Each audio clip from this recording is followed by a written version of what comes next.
శ్రీ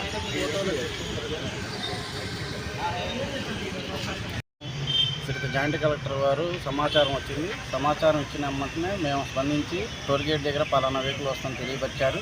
ఆ వెహికల్ దగ్గరికి వెళ్ళి చూస్తే వీళ్ళ దగ్గర ఎటువంటి బిల్స్ లేవు, ఏమీ లేవు. సివిల్ సప్లైస్ సంబంధించిన రేషన్ సంబంధించిన బస్తాలే ఉన్నాయి. వాళ్ళ దగ్గర ప్లాస్టిక్ గోతాలు, సివిల్ సప్లైస్ సంబంధించిన గన్నీ బ్యాగ్స్ అవి ఉన్నాయి. ఇవన్నీ విజయవాడ నుంచి నెల్లూరుకి తరలిస్తున్నట్టుగా సమాచారం వచ్చింది. చూస్తే వీళ్ళ దగ్గర మొత్తం 620 బస్తాలు ఉన్నాయి, అంటే 310 టన్నులు ఉన్నాయి.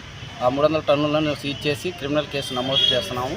ఇవి కూడా సీజ్ చేసిన స్టాక్ను కూడా తీసుకెళ్ళి ఎక్కడైతే రైస్ మిల్ ఉందో ఆ రైస్ మిల్లో పెట్టి వీటిని సేఫ్ కస్టడీగా కూడా తీసి వీళ్ళ మీద క్రిమినల్ కేసులు కూడా నమోదు చేస్తున్నాం.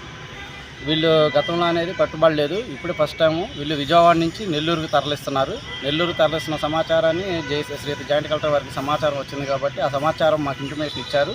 మేము ఉదయం 7:30 ఆ టైంలో పట్టుకొని తీసుకొచ్చి వాళ్ళని ఇక్కడ క్రిమినల్ కేసులను అవి నమోదు చేస్తున్నాం వాళ్ళ మీద.